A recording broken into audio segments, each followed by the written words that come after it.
Paano palakasin ang negosyong mahina?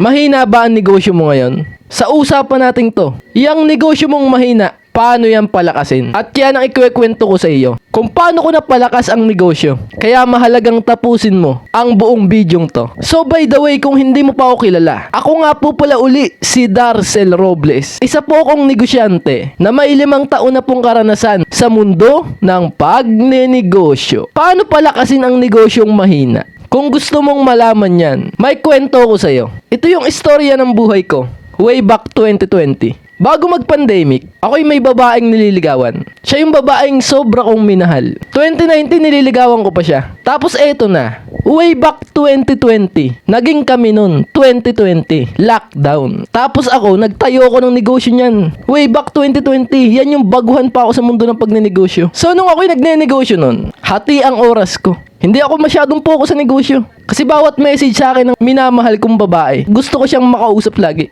Gusto ko siyang ma-replyan lagi. Tuwing may message siya, inaantay ko yun para ma-replyan ko agad siya. So yun nangyari sa negosyo ko. Out of focus ako. Isinasantabi ko ang negosyo ko para sa babaeng minamahal ko. At fast forward natin, nung kinatagalan, lagi kong dinedate ang aking mahal. Lagi kong dinedate yan sa mga mall. Magkano gastos ko sa mall? Magkano kain dyan? Saan ko kinukuha yung pondo? Para makapag-date kami, saan ko kinukuha? Pera ng negosyo yun. Kasi baguhan pa ako niyan sa mundo ng pagnenegosyo. Fast forward natin. Sa hindi ko malamang kadahilanan, yung babae kong minamahal, naghiwalay kami nun. Tapos yung negosyo kong milk tea, ramdam kong palugi na. Kasi nag-aalisa na ang mga tauhan ko. Yung taga-marketing ko, taga-sagot ko ng inquiry, yung taga-deliver ko ng mga milk tea, nag-aalisa na. Kaya alam kong palugi na. Tapos yung babae ko pang minamahal, yung love life ko bigla pang nawala. Durog ang puso ko nun, nung panahon na yun. Sobra ako nasaktan nun. Pero hindi ko yung pinakita kahit kanino, na nasaktan ako. Tapos yung negosyo ko palugi. Grabe, paralyze ako nung panahon na yan. Sobra ako na-stress. Nawala na yung babaeng minamahal mo. Nawalan ka pa ng negosyo. Yun ang pinakamasaklap na nangyari sa buhay ko. Pero alam mo ang ginawa ko? No choice na ako. Kundi i-focus ang pagnenegosyo. Nag-focus na ako sa negosyo. At doon ko na inaral ang marketing. Diyan na ako nagbablog nung panahon na yan. Nakakapag-vlog na ako niyan. Kasi sa pagbablog, diyan ko naramdaman yung saya. Yung lungkot ko dati dahil sa love life at pagkalugi sa negosyo, ibinaling ko sa pagbablog para i-promote ang mga negosyo ko. Kasi sobra akong sumasaya eh. Tuwing maagawa ko ng video, ng vlog, sobra akong sumasaya. Tapos napopromote ko pa ang negosyo ko. Yun ang na-realize ko. Kaya sobra akong sineryoso ang pagbablog. Kasi ang mahal ng marketing, ang mahal ng ads. Sa pagbablog, wala kang bayad. Magbibidyo ka lang ng sarili mo. Magbibidyo ka lang ng negosyo mo. Diyan bumalik ang saya ko. Kaya na-realize ko sa panahon ngayon, buti nangyari sa akin yun. Naghiwalay kami ng minamahal kong babae. Na-realize ko yun ngayon. Kasi kung hindi nangyari yun, baka hindi ako vlogger ngayon. Baka hindi ako nagbablog ngayon.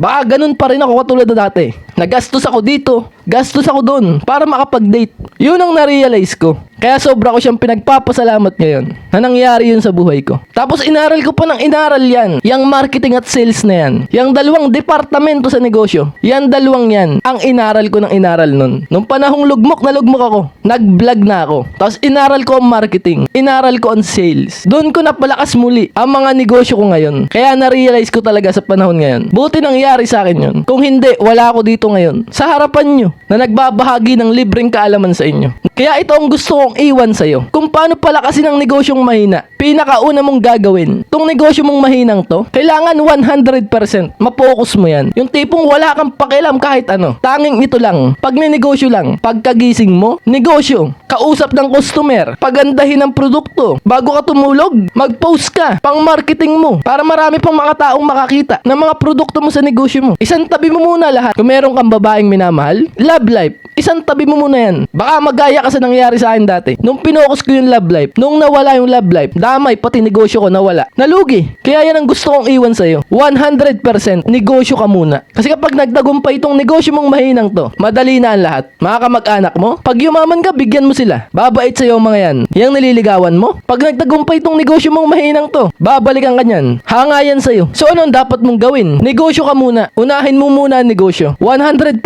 focus sa negosyo mong mahinang yan. Isang tabi mo muna lahat. Wala ka munang ibang gagawin. Matagal to. Taon to. Focus mo ang negosyo mo. Kasi hindi yan lalakas hanggat may iba kang inaatubag. Umaagaw ng oras mo araw-araw. Hindi lalakas yan hanggat meron kang ganun. Kailangan 100% 100%. Lahat ng oras, energy mo, ibuhos mo sa negosyong to. Yang negosyo mong yan, dyan mo lang ibigay ang buhay mo. Kapag malaki na negosyo mong yan, pwede mo nang gawin ng ibang bagay. Lagi mong tandaan yan. Wala ka munang ibang uunahin. Tanging negosyo mo lang muna. Para maiwasan mo yung nangyari sa buhay ko. Noong baguhan pa ako sa mundo ng pagninegosyo. Ayos? Okay, next, dadako na tayo sa pangalawa nating paraan. Kung paano palakasin ang negosyong mahina ay ang. Ito yung palagi kong sinasabi sa inyo. Mag-vlog ka. Alam mo ba ang tunay na kahulugan ng marketing? Ang marketing, consistent shouting. Palagi kang sisigaw dapat sa negosyo mo. Yun ang kahulugan ng marketing. At ang ginagamit ng mga malaking kumpanya dati, radyo, TV. Yan yung mga marketing nila dati, ng mga Jollibee. Kaya lagi silang nalabas sa mga commercial sa TV. Pero sa panahon ngayon, para maisigaw mo ang negosyo mo, social media na. Mag-vlog ka na. Mag-post ka sa mga social media na yan. Consistent shouting. Isigaw mo ang negosyo mo. Ipaglaban mo. Ipagmalaki mo. Isigaw mo sa buong mundo ang negosyo mo. Yun ang marketing. At ang pinakamakapangyarihang marketing ngayon, walang bayad. Vlog. Walang bayad yan. May cellphone ka na ngayon. Yan ang gamitin mo. Vlog. Yan ang magpapalakas ng negosyo mo. Yung customer mong bumili ng produkto mo sa negosyo mong yan, kung kaya mong videohan mo, mas okay yun. Tapos ipost mo sa mga social media na yan. Consistent dapat magawa mo yan. Yan ang magpapalakas ng negosyo mo. Naniniwala ako. Kaya ako to sinasabi sa'yo. Pinaniniwalaan ko. May iba kang inaatupag. Kaya mahina yung negosyo mong yan. Yan ang pinaniniwalaan ko. Hindi ka fully focus. May iba kang pinagkakaabalahan na umaagaw ng oras mo. Enerhiya mo. Kaya ang mangyayari sa negosyo mo, out of focus ka dito. Hihina yan. Yan ang pinaniniwalaan ko. Ang kalaban natin dito, yung magaya ka sa akin dati. Nahati ang oras ko sa negosyo. Gusto ko mag-reply sa mahal ko. Agad-agad. Pero anong resulta? Naghiwalay din kami. Tapos yung negosyo ko, nakita ko palugi na. Wala na akong magawa. Lugi na. Iniwan ka pa ng mahal mo. Yan ang matindi nating kalaban. Pag nangyari yan sa buhay mo. Kaya sinasabi ko sa iyo ngayon, inaanyayahan kita ngayon. Talunin natin yung kalaban na yan. Negosyo muna tayo. 100%. Walang ibang iisipin. Walang ibang aatupagin. Pagkagising sa umaga, negosyo agad. Bago tumulog, mag-post ng marketing. Mag-vlog para sa negosyo. Lahat ng gagawin mo sa buhay mo, ibuhos mo lahat sa negosyo. Diyan kita niyayaya sa mundong yan. Sabihan ka ng ibang tao na mukha kang pera. Salita lang nila yun. Pag mayaman ka, bigyan mo sila. Bati na kayo nun. Inaanyayahan kita. Ibigay mo lahat sa negosyo mo. Kung gusto mong lumakas yan. Mga kanegosyo ko, palagi niyong tandaan ito. Ang negosyo, kaya mo yan tinayo para sa pamilya mo. Para sa mga mahal mo sa buhay. 'Di ba? So ang gawin mo, mahalin mo ang negosyo mo. Parang tao. Parang mahal mo. Parang love life mo. Parang asawa mo. Kung may mahal kang mga ibang tao, mas unahin mo ang negosyo mo. Kasi ang negosyo mo, pag kinilusan mo yan, susuklian ka niyan na mabibigay mo sa mga mahal mo sa buhay. Tignan mo ang anak mo. Tignan mo ang asawa mo. Tignan mo ang mga magulang mo na nagpapakapagod na. Papayag ka ba na hindi mo sila mabibigyan ng magandang buhay? Talo ka. Pero kung magne-negosyo ka, 100% focus sa negosyo. Mamahalin mo ang negosyo mo. Sasamahan mo ng pagdadasal. Magtatagumpay ka. Lahat ng gustuhin mo balang araw dahil matagumpay na ang negosyo mo. Madali na ang lahat. Madali na ang ibang bagay. Kaya ngayong gabi, ngayong napakinggan mo ko, unahin mo ang negosyo mo. Gagawin mo to para sa mga mahal mo sa buhay. Gagawin mo to para makapunta sa pangarap mo. Gagawin mo to para sumaya ang buhay mo. Huwag mong kakalimutan na sa bawat kilos, bawat pagod, bawat araw na lumili pa sa negosyo, yung aral niyan, yung mangyayari dyan, yung magiging tagumpay niyan, magiging kwento balang araw. Na yung kwento na yon, kapag naikwento mo sa ibang tao na gustong magnegosyo, mababago mo ang buhay nila. Tuloy-tuloy lang, kapwa negosyante ko. Mahina man ang negosyo mo ngayon, lalakas yan kasi napakinggan mo ang bidyong to. Maraming salamat po sa ating magandang usapang ito. Alam ko nagustuhan mo to. Pindutin mo naman yung subscribe na yan. Subscribe mo na ako para palagi po tayo makapag-usap. Makapagkwentuhan ng ganitong usapan. Inaanyayahan kita. Alam ko nagustuhan mo to. Pindutin mo yan, subscribe na yan. At nga pala, yung nabanggit ko sa iyo kanina, yung marketing. Pinakamakapangyarihan ngayon yung pagbablog. Nagtuturo po pala ako kung paano mag-vlog. Isang buwan kitang tuturuan dyan. Gagawin kitang vlogger. Tanda mo yung naikwento ko sa iyo kanina? Nung ako'y nawala ng love life, nalugian ng negosyo, binaling ko sa pagbablog ang buhay ko para sumaya muli ako. Na-master ko ang pagbablog. At lahat ng mga technique na ginagamit ko sa pagbablog, ituturo ko sa iyo. Kung mahiyain ka, magpaturo ka sa akin. Tanggal ang hiya mo dyan. Kung hindi mo alam ang sasabihin mo sa harap ng camera, magpaturo ka sa akin. Para sa iyo to. Itong ituturo ko.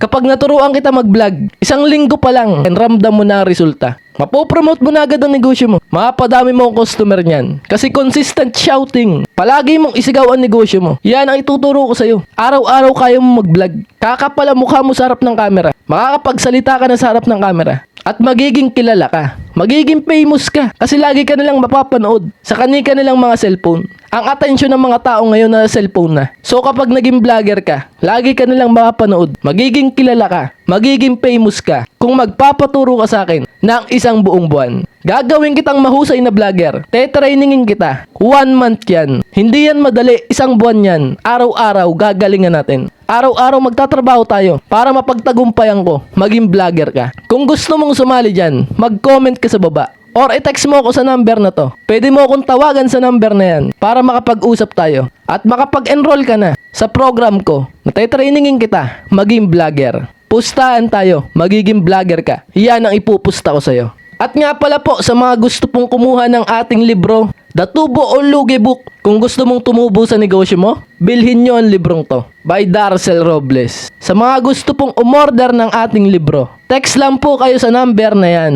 Or comment po kayo sa baba. Nakukuha po kayo ng ating makapangyarihang libro tungkol sa negosyo. Ayos po ba yon? At yun lamang po. Maraming salamat po sa ating magandang usapan ngayong gabing ito. Ako'y magpapaalam na po muna. Kita-kita po tayo susunod. Ako po muli si Darcel Robles na mag-iiwan po sa inyo po ng katagang ang tamad. Wag na wag mong papakainin. Ciao, bye!